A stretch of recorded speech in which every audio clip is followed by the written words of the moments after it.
प्रभु यीशु मसीह के सामर्थी नाम में हम मांगते हैं। एक बार जोर से तारीफ करो खुदाबंद की आज के दिन के लिए। अगर आप यीशु मसीह की लाइफ की ओर ध्यान दें तो परमेश्वर को छूना आसान नहीं था। जब 12 साल की लहू बहने वाली औरत ने परमेश्वर को छुआ तो बाइबल कहती भीड़ को चीरना पड़ा एक ऐसी औरत को जिसके लिए एक कदम भी चलना मुश्किल था।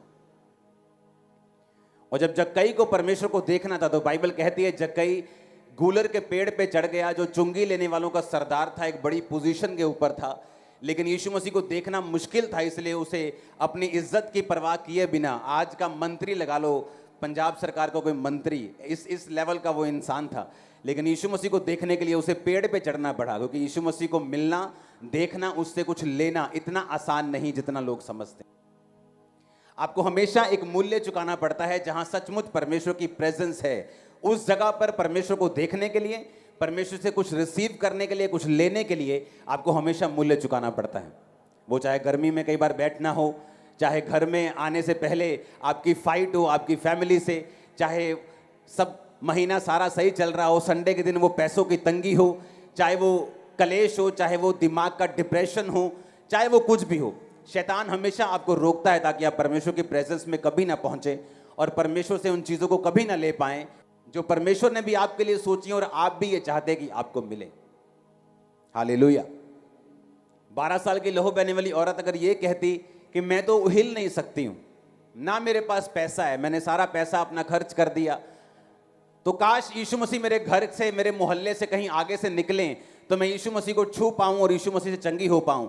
लेकिन बाइबल कहती है उसने एक भी बहाना ना बनाकर यीशु मसीह को अपने घर से निकलकर अपने जान की परवाह नहीं की, क्योंकि वो अशुद्ध औरत थी, उसे लहू बहने का रोग था। और पुराने नियम के मुताबिक जिस औरत को लहू बहने का रोग होता था वो आम इंसानों में आकर आम बंदों को टच नहीं कर सकती थी। अगर वो छूती थी तो उसे मार दिया जाता था, ये व्यवस्था कहती थी। उसने अपनी जान की परवाह नहीं की, अपनी किसी चीज की परवाह नहीं की ताकि वो अपनी चंगाई को पा सके, क्योंकि यीशु मसीह को छूना आसान बिल्कुल नहीं। मैंने ऐसे लोग देखे हैं क्रिश्चियन कि 5 लोग हैं क्रिश्चियन, 5 को सेम प्रॉब्लम है, लेकिन एक मैंने उसमें से ऐसा देखा है जिसने अपनी प्रॉब्लम के सामने घुटने नहीं टेके, उसने परमेश्वर के सामने घुटने टेके और प्रेयर की कि परमेश्वर मैं जानता हूं, मैं ये जानती हूं कि ये दूसरों की लाइफ के लिए एक मुश्किल है, ये एक ऐसा ट्रबल है जो बिना ऑपरेशन के खत्म नहीं हो सकता, ये एक ऐसी बीमारी है जो दवाई से खत्म नहीं हो सकती, लेकिन मैं चाहती हूं कि तू मेरी लाइफ में ये काम करे। और परमेश्वर ने काम किया। वो काम एक की लाइफ में किया जिसने दुहाई दी, जो रो रो के चिल्लाई प्रभु के सामने, जिसने अपने पास्ट को, जो अच्छा पास्ट था, पिछला बीता हुआ कल, उसने चर्च मिस नहीं की, प्रेयर मिस नहीं की, रोजे मिस नहीं किए, रिकॉर्ड अच्छा रखा और परमेश्वर ने, मैंने देखा, उसे छुआ और आजाद किया। और वो 4 भी क्रिश्चियन हैं, वो भी चाहते हैं परमेश्वर मुझे चंगा करे, लेकिन अभी भी उस फाइट, उस बीमारी से वो लड़ रहे हैं, क्योंकि आपके चाहने ना चाहने से कुछ नहीं होता। आप अपने चाहने के मुताबिक क्या स्टेप्स लेते हो, क्या कदम उठाते हो, क्या विश्वास के कदम आप लेते हो, यह निर्धारित करता है कि आप हील होंगे, चंगे होंगे या नहीं होंगे। हालेलुया। अपने पड़ोसी को बोलो ध्यान से सुन। इसलिए जहां प्रभु यीशु मसीह का वास है वहां पर आपको एक्चुअल में जाने के लिए फाइट्स का सामना करना पड़ता है। जहां सचमुच परमेश्वर की प्रेजेंस है वहां पर आने के लिए आपका दिल जानता है शैतान किस तरह से आपसे लड़ने की कोशिश करता है, किस तरह आपको रोकने की कोशिश करता है, किस तरह से शनिवार शुक्रवार से उसके प्लान बनने शुरू होते हैं कि आप उस जगह ना पहुंच पाए जिस जगह सचमुच परमेश्वर ने आपको बरकत देनी है। लेकिन कुछ को मालूम है कि हमें एक प्राइस पे करना पड़ता है, खुदावंद की प्रेजेंस में जाने का मूल्य अदा करना पड़ता है, और वही मूल्य बताता है आपकी लाइफ में आगे क्या होगा। आज जितने जन खुदावंद की प्रेजेंस में हैं, आप बरकत को पाके जाएंगे, हील होके जाएंगे, डिलीवर होके जाएंगे, छुटकारा पाके जाएंगे। आमीन। ऊंचा है तो ये बरकत आपकी है। हालेलुया। जब शैतान काम कर रहा होता है तो आपको परमेश्वर के हाथ की जरूरत होती है, तब कोई नहीं बचा सकता। मैं गवाह हूं, मैं भी शैतान के हाथों में था किसी टाइम, और जब शैतान होता है तो निशानी होती है, घात होना, नष्ट होना, चुराए जाना। बरकत चुरा ली गई, पहले अच्छा था बिजनेस, बिजनेस डाउन हो गया। लोग क्या करते हैं, लोग पहले परमेश्वर में सही रीति से चलते नहीं। जब सही रीति से चलते नहीं, एक समय आता है शैतान का, जो शैतान का अपॉइंटेड टाइम होता है, जो परमेश्वर ने भी अलाउ किया होता है। पहले पवित्रताई में चलना नहीं, जब समय आया कोविड के टाइम, बड़ी बड़ी चर्चेस पे भी इफेक्ट हुआ, क्योंकि अगर सही रीति से चला जाए तो कोविड हमारे बढ़ने के लिए, ब्लेस होने के लिए और आगे बढ़ने के लिए था। शैतान अगर चुराने के लिए, घात करने के लिए और नष्ट करने के लिए तैयार है, तो दूसरी जगह जीसस आपको बचाने के लिए, ब्लेस करने के लिए और जीवन देने के लिए तैयार है। अब आपने चुनना है किसके पास जाना है। आमीन।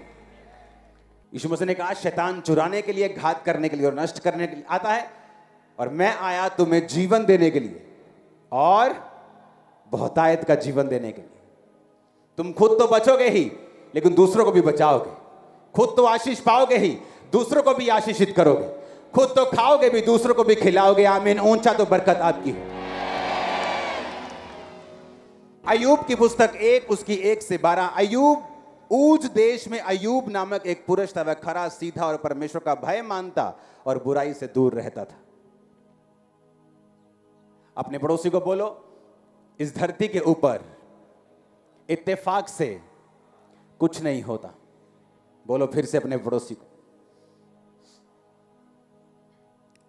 कुछ नहीं होता इत्तेफाक से। याकूब की पत्नी जब जल्दी मर गई, तो जो उनको जानते नहीं होंगे, वो क्या बोलते होंगे, ओ यहोवा को मानने वाली याकूब की पत्नी जल्दी मर गई। लेकिन उन्हें यह नहीं मालूम था कि जब याकूब की पत्नी ने अपने पिता के देवता चुरा लिए, और जब पिता ढूंढता हुआ आया और याकूब को कहा कि मेरे देवता चुरा के लेके आई है तेरी पत्नी, तो उसको मालूम नहीं था कि कोई चोरी हुई है। तो उसके मुंह से क्या निकला था? क्या निकला था? उसने कहा था जिसके पास तेरे गृह देवता मिलेंगे वो जीवित नहीं बचेगा। एक कर्स रिलीज हुआ याकूब के मुंह से, और वो कर्स उसको लगा, और वो जवानी में मर गई। जब बच्चा जन्मने वाली थी, तो बच्चे को जन्म देते थे, बाइबल कहती वो दुहर गई, पेन ज्यादा हुई, और बच्चा जन्मते जन्मते वो मर गई। और बच्चे को नाम क्या दे रही थी? वो क्या दे रही थी? क्या नाम दे रही थी? उसने कहा इसका नाम बेनोनी, यानी दुखों का, सौरों का बेटा हो, दुखों का पुत्र होगा, क्योंकि मैं इसको जन्म देते देते मर गई हूं। याकूब की एंट्री हुई। उसने कहा क्या नाम रखा? कहते इसका नाम है दुखों का बेटा। उसने कहा नहीं, इसका नाम होगा बेंजामिन, बिन्यामिन। दुखों का बेटा नहीं, सुखों का बेटा, दाहिने हाथ का बेटा। उसने नाम चेंज किया। पता है क्यों? अगर शैतान, आपको मालूम है कि वो चुराने, घात करने और नष्ट करने के लिए तैयार है, आपको उसका टारगेट मालूम हो गया कि शैतान का टारगेट है मेरी लाइफ में घात करना, नष्ट करना और चुराना। हर अच्छी चीज को वो चुराना चाहता है, घात करना चाहता है, नष्ट करना चाहता है। और उसके पास चुराने का कोई भी तरीका नहीं है जब तक वो आपको बाइबल के खिलाफ ना चलाए। जब तक आप बाइबल के बीच से चलेंगे, शैतान ना तो चुरा सकता है, ना घात कर सकता है, ना नष्ट कर सकता है। और शैतान को मालूम है अगर मुझे घात करना है, मुझे नष्ट करना है, मुझे चुराना है, तो मुझे इस औरत को, इस ब्रदर को इस वचन से बाहर लेके जाना पड़ेगा, जहां मैं इसकी लाइफ में चुरा सकूं, घात कर सकूं और नष्ट कर सकूं। मूसा नाम किसने दिया था? फिरौन की बेटी ने, हां या ना? मूसे का नाम का मतलब था जल से निकाला हुआ। और अगर आप ध्यान से मूसा की लाइफ को स्टडी करेंगे, तो मूसा की परीक्षा, जिसके कारण वो कनान देश में एंटर नहीं कर सका और प्रभु उससे नाराज हो गए, तो वो भी जल के पास था, जहां परमेश्वर ने कहा था होंठों को खोल और बोल कि जल निकले इन पहाड़ों से। लेकिन उसने पिछली तरह की बार सोटी मारी, जल से निकला हुआ जल में ही फंस गया, क्योंकि उसके नाम में ये सारी प्रॉब्लम थी। अय्यूब, इब्रानी भाषा का 347वां शब्द। अय्यूब का मतलब है हेटेड, यानी एक ऐसा व्यक्ति जिससे नफरत की जाएगी। अय्यूब का नाम ये नहीं मालूम उसके माता पिता ने कब रखा, लेकिन बाइबल ये बयान करती है कि अय्यूब एक धर्मी, उस वचन को पढ़ेंगे, खरा, सीधा, परमेश्वर का भय मानने वाला और बुराई से दूर रहने वाला बंदा था। तो वो कौन था? खरा। खरा का मतलब होता है कंप्लीटली परफेक्ट, जिसे परफेक्ट आदमी बोलते हैं, जो गलती नहीं करता। खरा, परफेक्ट, कंप्लीट परफेक्ट आदमी, जीसस क्राइस्ट जैसे थे, पौलुस पतरस जैसे चलते थे अच्छी तरह से। जीसस तो सबसे ऊपर थे, लेकिन चेले भी बहुत अच्छी तरह चले। खरा, सीधा, परमेश्वर का भय मानता और बुराई से दूर रहता था। अय्यूब के जीवन में बरकत थी और बाइबल कहती है पूर्वी देशों में वो सबसे बड़ा हो गया। उसके इतने हजार भेड़ बकरियां, सुनेंगे आगे क्या, 7,000 भेड़ बकरियां, 3,000 ऊंट, 500 जोड़ी बैल, 500 गधियां, दास दासियां, इतनी संपत्ति की पूर्वी देशों में वो सबसे बड़ा था। परमेश्वर के सामने खरा था, भय मानने वाला था, डर मानने वाला था। उसकी वजह से उसकी लाइफ पे बरकत भी थी। बरकत क्या थी? प्रॉपर्टी इतनी बढ़ गई, गधे, गधियां, बैल, खेत, संपत्ति, नौकर चाकर, सब कुछ, बड़ा आदमी बन गया। पूर्वी देशों में सबसे बड़ा था। रीजन ये था क्योंकि वो परमेश्वर का भय मानने वाला और खराई पे चलने वाला, बुराई से दूर रहने वाला इंसान था। लेकिन उसके नाम में एक गड़बड़ थी। उसके नाम का मतलब था हेटेड, ऐसा व्यक्ति जिससे नफरत की जाए। आप रोज एक पुल से होके गुजरते हैं, हाँ, आप रोज आंखें खोल के अच्छी तरह से पुल गुजरते हैं। आप बहुत अच्छे हैं, अभी अभी आप 100 लड़कियों की शादी करवा के आए, आप बड़ा दान पुण्य करके आए, 6 घंटे प्रेयर करके आए। एक दिन आप पुल पे आपने आंखें बंद कर ली, क्या चलेगा काम? चाहे आप अच्छे हैं, लेकिन उन आंखों को बंद करने का खमियाजा उस दिन आपको भुगतना पड़ेगा। अय्यूब के साथ भी ऐसा ही हुआ। अय्यूब को यह बात मालूम थी कि नाम का एक बड़ा महत्व होता है। आपका नाम आपकी डेस्टिनी को दर्शाता है। आपका नाम के साथ आपकी बरकत जुड़ी हुई है। बहुत से लोग जब मसीह में आते हैं उनका नाम चेंज कर दिया जाता है, इसलिए नहीं कि उनका धर्म चेंज करना चाहते हो। अगर आपका नाम मसीह में आने से पहले आशीष है तो आपका नाम चेंज करने की जरूरत नहीं। आपका नेम अभिषेक है, आपका नाम चेंज करने की जरूरत नहीं। आपका नेम आशा है, आपका नाम चेंज करने की जरूरत नहीं। नम्रता है, आपका नाम चेंज करने की जरूरत नहीं। लेकिन अगर आपका नाम कुछ ऐसा है जो परमेश्वर और बाइबल से मेल नहीं खाता, तो आपको अपना नाम बदलना होगा, क्योंकि आपके नाम के साथ बरकतें और कर्ज दोनों जुड़े हुए हैं। अब अय्यूब की लाइफ में वो सब कुछ था जो जिसके कारण परमेश्वर का भय वो मानता था, खरा था, उसके कारण बरकत भी उसकी लाइफ पे थी। लेकिन उसके नाम का मतलब था हेटेड, एक ऐसा व्यक्ति जिससे नफरत की जाए। और वो नफरत उसने काटी अपने दोस्तों से, अपने समाज से, जब उसकी लाइफ के ऊपर परीक्षा आई। अय्यूब ने एक वचन में लिखा है, मैं जिन चीजों से डरता था वो मुझ पे आ पड़ी, जिनसे मैं भय खाता था वो मेरा हिस्सा बन गए। अपने हाथों को उठा के बोलो, मैं आंखें खोलकर चलूंगा। ऊंची आवाज में मांगो, फिर से मांगो, 7 बार बोलो।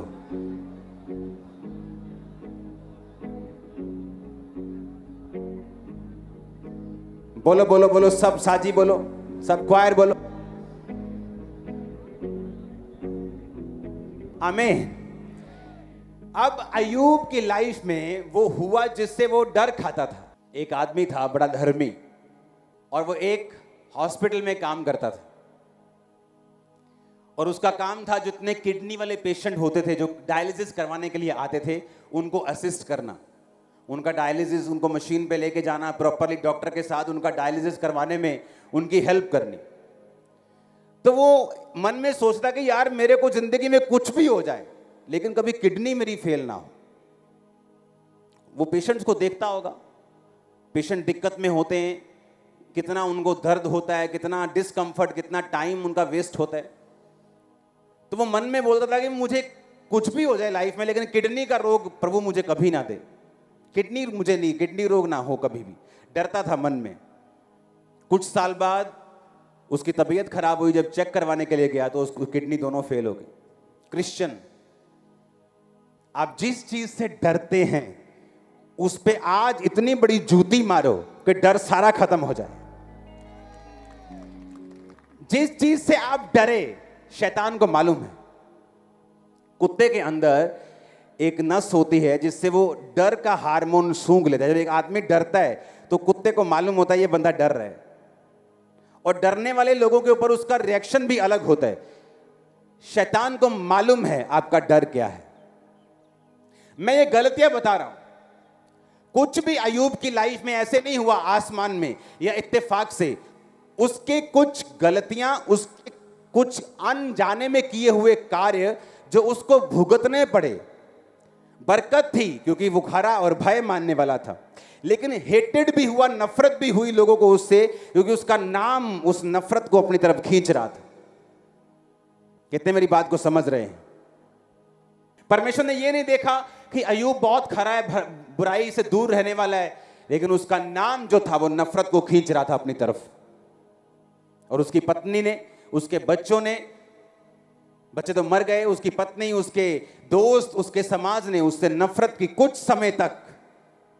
क्योंकि परमेश्वर जो है वो तोलने वाला परमेश्वर है, उसका तराजू बिल्कुल बैलेंस करने वाला है। बाइबल कहती है लिया की संतान हुई और राहेल बांझ रही, क्योंकि लिया को प्यार नहीं मिला और राहेल अपने पति के से प्यार पाती थी, लेकिन उसकी गर्भ बंद रही और लिया के गर्भ खुली, क्योंकि परमेश्वर ने बैलेंस कर दिया। इसहाक की मां मर गई तो परमेश्वर ने उसे रिबिका उसकी पत्नी के रूप में दी और उसको शांति दी। एक चीज ले ली और दूसरी देकर उसकी लाइफ को क्या कर दिया? बैलेंस कर दिया, क्योंकि वो बैलेंस करने वाला परमेश्वर है। अगर दाऊद ने 66 लड़ाइयां लड़ी और जीती, लेकिन उसने किसी के पति को मरवा दिया और उसकी पत्नी अपनी कर ली, उसके अपने घर में तलवार चली और अपने 2 बेटे उसके मारे गए, बैलेंस। इसलिए मैंने कहा आपको ऐसे धर्मी बनना होगा जो बिना गलती के अपनी लाइफ में आगे बढ़ता रहे और अपनी लाइफ के चारों तरफ अपनी आंखों को खोल कर चले, ताकि किसी भी तरफ से शैतान आपकी लाइफ में एंट्री ना कर सके। उसको लीगल ग्राउंड चाहिए। अगर आपका नाम श्राप है तो शैतान के पास लीगल ग्राउंड है, उसके पास अथॉरिटी है आपकी लाइफ में एंटर करने की, कुछ समय तक फिर आपको सताने की, क्योंकि आपके नाम में ही श्राप जुड़ा हुआ है। Hallelujah, hallelujah. कितने समझ रहे हैं? इब्रानी भाषा में अय्यूब हेटेड, परसिक्यूटेड, परसिक्यूट भी हुआ। पत्नी ने बोला मरता है तो मर जा, परमेश्वर की निंदा कर। दोस्तों से परसिक्यूट हुआ कि तूने कुछ ना कुछ जरूर किया होगा कि खुदा ने तुझे सजा दी है, लेकिन उस टाइम दोस्त भी गलत है। परमेश्वर ने उसे किसी पाप की सजा नहीं दी थी, लेकिन ये सारा कुछ एक मिक्सचर था।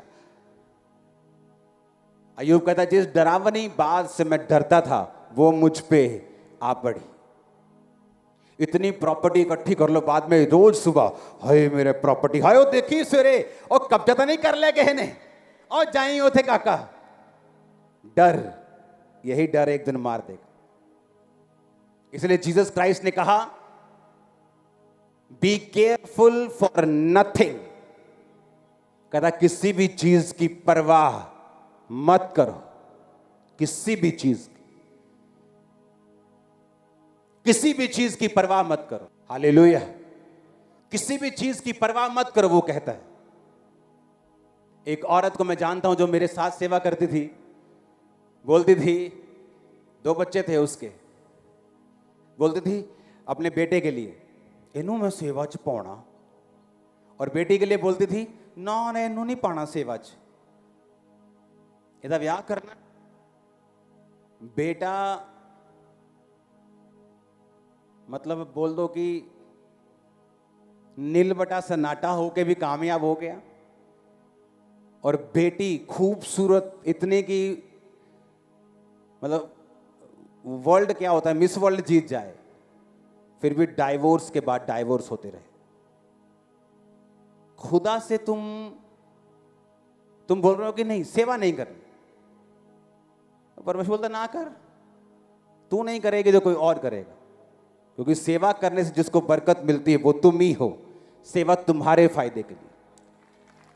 आप शैतान देखता है किस चीज को आप छुपाते हो परमेश्वर के।